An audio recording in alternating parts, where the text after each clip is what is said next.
Hey Space Watchers, and welcome back. It's the last day of the 39th Space Symposium here in Colorado Springs, and we were walking around, and I have now the great pleasure to talk with Adam Biskner, the president of Space Systems of Redwire, here at their booth. Adam, how are you doing after this intense show? Yeah, great. It's the last day, so it's been a long week, busy week, but very productive, and excited to talk with you today. Thank you very much. Thanks for your time. So, what are you presenting here at the Space Symposium this year? This year, big focus on our growth area, which is defense missions. So we do offer products to defense, civil, and commercial markets, but as we see the budgets going and the market demand showing that defense is going to be a huge focus for us in the future. Some specific areas are RF systems. So we manufacture those here in the U.S. in Colorado, not too far from where we are today. But we've recently expanded our facility up there to triple our throughput in manufacturing. And that's a product line that we've delivered over 50 antennas just in the last 6 months. Wow. And we're looking to deliver hundreds in the next year. In addition to expanding the factory, we've also invested millions in our capital equipment, all in a way just to support both the market demand and our immediate customers. I got it. So what else is in your defense portfolio? Because Space Symposium is all about defense, let's face it, yeah. Yeah, absolutely. And then in addition to antennas, big product we've announced lately is the SabreSat platform. It's the picture behind us here. What we are standing in front of, yeah? Yeah, look at that. It's a platform that's geared towards very low Earth orbit. So you could look at that as lower than the International Space Station, but higher than drones are able to fly. Okay.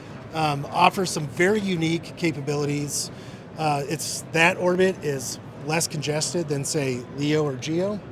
It's also much closer to Earth, so about twice as close to Earth as the International Space Station, which will give our defense customers some very unique mission sets with getting optical images, basically. Absolutely, got it. So can you allude a bit on your expanding technologies that you have in your portfolio? So where you want to go with that in the future? Yeah, well, as we have a lot of heritage. Our product offerings have decades of heritage. Yeah. And as we look into the future, much more focused on continuing to deliver those great heritage products, but also expanding the capability we have with those to our customers.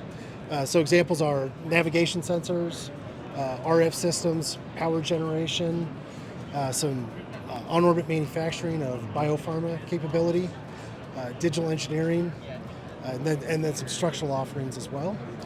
So we're looking at expanding the way we offer those to our customers, as well as moving up the platforms, such as to VLEO and other full missions as well.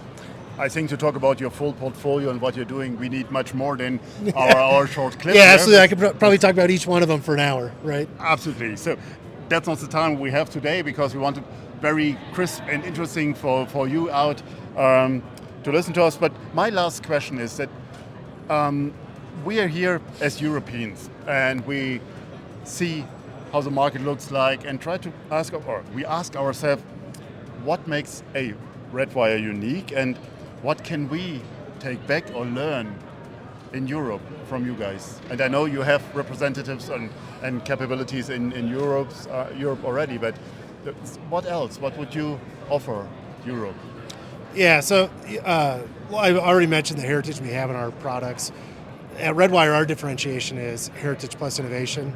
So, we deliver with consistency and with reliability to our customers, but we're not just going to deliver the same thing over and over. We've adapted and leveraged our heritage to go into supporting the current market demands and the future needs of our customer, particularly our defense customers.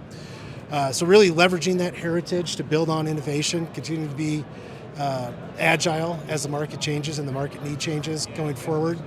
A big part of that for us is our European footprint in addition to our U.S.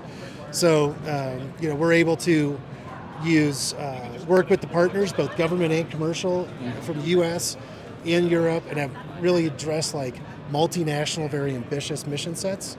And I think that's a key thing to look past the country you're in, or even the ones that are next to you, and look at how do you really work at those needs for humanity, multinational missions to serve the market.